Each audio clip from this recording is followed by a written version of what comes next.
Moody's last week, putting South Africa's political risk back on the radar. Concerns over populist demands and serious fiscal deterioration affecting investment sentiments. What's your perspective on our risk position at this stage? Well, I think it's very important to separate out sovereign risk on the one hand from its subcomponents on the other. Headline sovereign risk sort of brings up images of Zimbabwe, land redistribution, mine nationalization, things like that. Whereas in reality, we're talking very specifically here, I think, about policy risk. And policy risk is quite high in South Africa, given what happened in the local elections, given the power or otherwise of the ANC Youth League in terms of shaping the agenda. But in reality, I don't think anything much has changed since Jacob Zuma came to office on that. The risks are broadly similar in terms of how policy will play out, in terms of the underlying policy position once you strip out all the noise that we hear in the public debate. Of course, you've highlighted one of the policies that, and stance in that regard that's standing in the spotlight, and that pertaining to nationalization.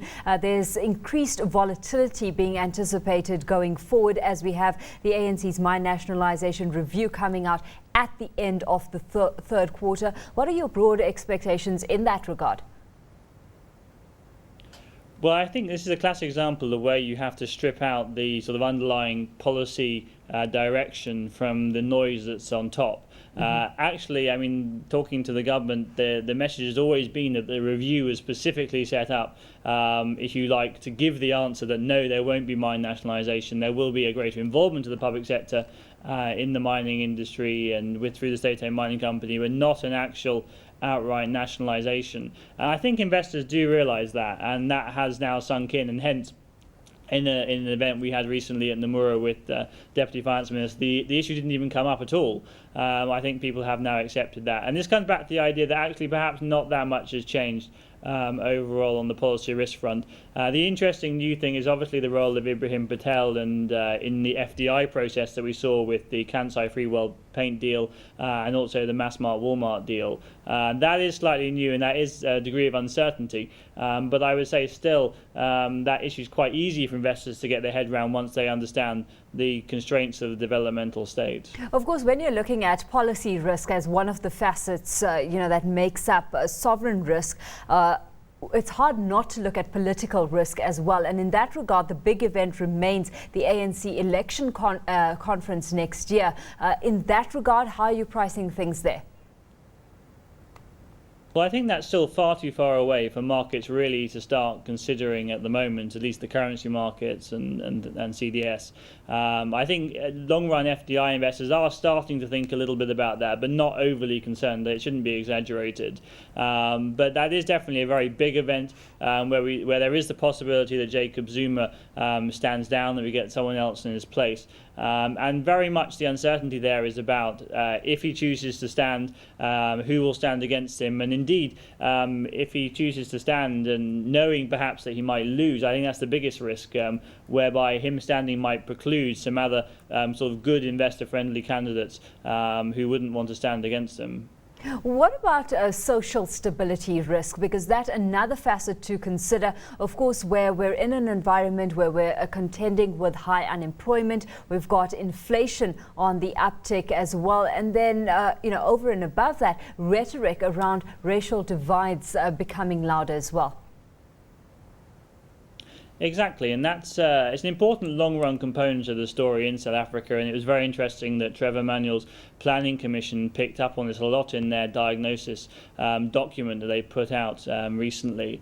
In reality, these issues are probably too long a term for most investors really to be concerned about at the moment, but it is something definitely to keep a handle on, particularly after the local elections and the very sort of deeply unsettling, I would say, rhetoric that came out of some factions in the ANC about racial divide and about segregation, that sort of thing, and the attitude towards, for instance, white farmers from the ANC Youth League that came up.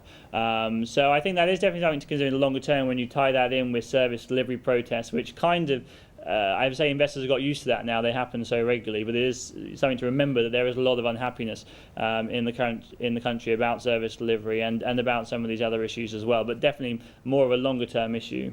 Of course, looking at the glass half full as well, Peter, and looking at some of the other facets, we've got pretty low risk when it comes to the other components that make up, sovereign risk, currency risk, financial stability, economic structure, and geopolitical risk, all rated pretty low at this stage of the game. Exactly. I would say, zooming out, overall sovereign risk is certainly elevated perhaps now compared to in the past, but certainly not at alarming levels. And I would say this is one area overall where we are quite positive on South Africa, and indeed many investors are, even if they have to look beyond that then to see some of the constraints of investment, of infrastructure, that sort of thing. Overall, I would say people's views and our own view is quite positive on sovereign risk in South Africa. And that comes back to these issues, as you mentioned, very low geopolitical risk in the region. There's also obviously currency risk at the moment is pretty low, given the current account has shrunk. So even if I might criticise from time to time fiscal policy or monetary policy, that sort of thing, the overall view is still very much a positive one for South Africa on this front. Of course, that's hence, I just add, that's hence why we do actually like selling CDS at the moment on South Africa.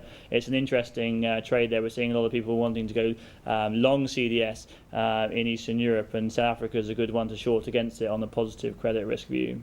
Let's hone in on what has been your view on monetary policy in the country, because like you say, you've been pretty critical in the past when it comes to that.